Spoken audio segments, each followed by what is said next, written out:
Yan po. Nandito po tayo sa loob ng site. Ito po ay nyugan at pag nakatanim pong nyug dito ay more or less mga 1,000 kapuno na nagpuprodukto na. At may mga iba't ibang klaseng fruit bearing trees. May santol po tayo nakikita. At may mangga at may kakao.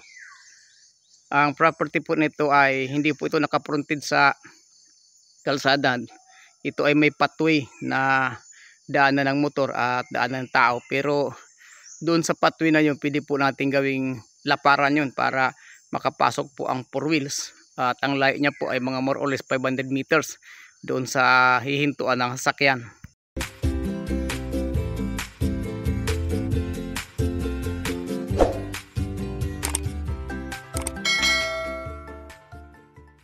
Ladies and gentlemen, magandang araw po sa lahat, lalo na po sa ating mga subscriber, viewer at visitor sa ating channel.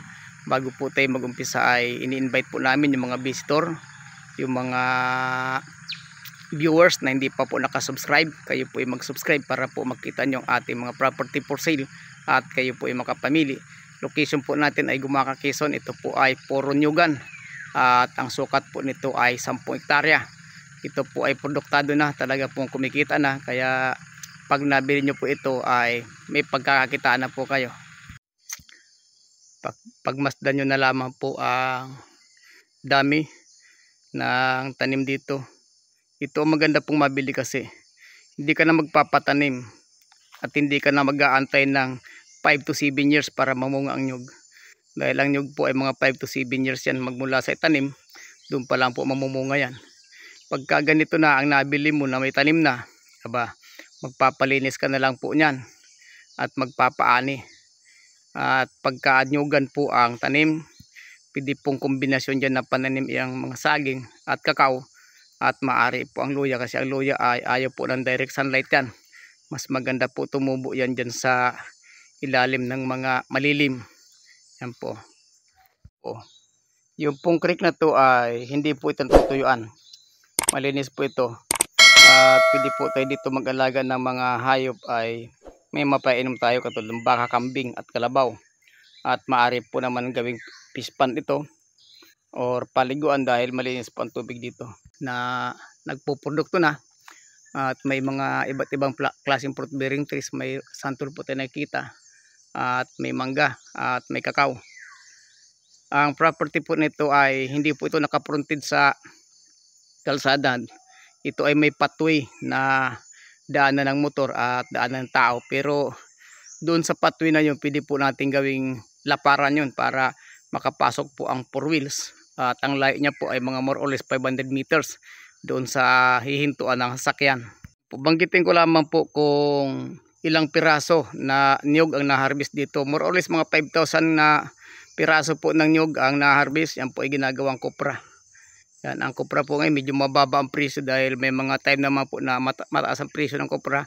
Sa ngayon po ay medyo mababa at darating uli sa tataas yan. Timing po tayo pagka nakakuha tayo ng magandang presyo. Ang nyug po pala, ang harvest po sa nyug pagka hindi po sinagad at yung mga hinug lang, yung mga laya lang, every 45 days makaka-harvest po kayo. Pero pag sinagad po yan ay 2 buwan yan, 60 days bago kayo makaani. Yan po ang anihan ng nyug. At sa bawat isang puno, ang ibinubunga yan or ma-harvest nyo nasa more or less 150 na buko or yung bunga. Ayon po yan sa research. Kukuha na po natin ng video ang kuprahan para patunay po na itong property na ito ay kumikita sa nyug at ginagawang kupra. Yan po. Yan pong kumpul-kumpul na baon na yan, pinagtanggalan po ng nyug yan. At yun naman po ay lutuan yun. Yun na sinasalang doon ang mga nyug at ginagatungan ng bunot. Kasi niluluto pa po yan. Kung hindi lutuin, yun naman po binibilad. Yan ang proseso sa kopra.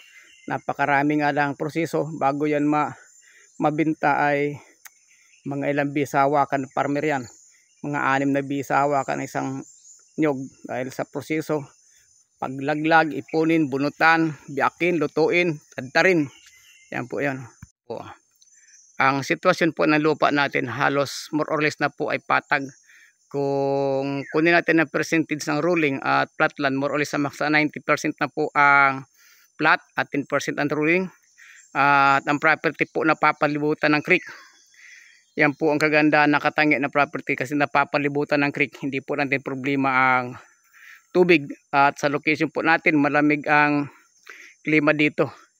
Yan po kagandahan at peaceful ang community, ang peace and order. Isa po sa pinakamaganda pagbili ng lupa, yung consider natin ang peace and order. Ito po yung pathway. Yung pathway na yan, pwede po natin dalawahan yan. Ang madadaanan ng gulong at makakapasok dito ang sasakyan.